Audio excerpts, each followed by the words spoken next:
రేపు వెనుకొండ సిద్ధం సభలో సీఎం జగన్ సమక్షంలో వైసీపీలో చేరుతున్నట్లుగా మాజీ ఎమ్మెల్యే రమేష్ కుమార్ రెడ్డి తెలిపారు. పార్టీ అభివృద్ధికి పనిచేసిన వారికి టీడీపీలో గుర్తింపు లేదన్నారు ఆయన. డబ్బులు తీసుకుని టికెట్లు అమ్ముకోవడం దారుణమని మండిపడిన ఆయన అందుకే టీడీపీకి రాజీనామా చేసినట్లుగా చెప్పారు.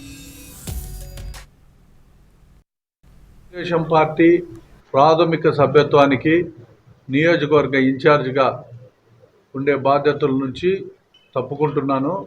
గడచిన 25 సంవత్సరాల్లో తెలుగుదేశం పార్టీ జెండా మోసుకుంటూ ఈ పార్టీ కోసం పనిచేసిన నేను 2019-24 మధ్యలో నియోజకవర్గంలో పార్టీ జెండాను మోసుకుంటూ ప్రతి గడపకు దొక్కి అన్ని కార్యక్రమాలు చేసిన నన్ను కనీసమైన ఒక్క మాటైనా చెప్పకుండా, కనీసము ఎవరైతే టికెట్లు ఆశిస్తున్నారో వాళ్ళందరినీ కూర్చోబెట్టి కూడా ఒక సమన్వయం చేయలేని దుస్థితిలో ఈ పార్టీ ఈరోజు ఉండడం చాలా బాధాకరం.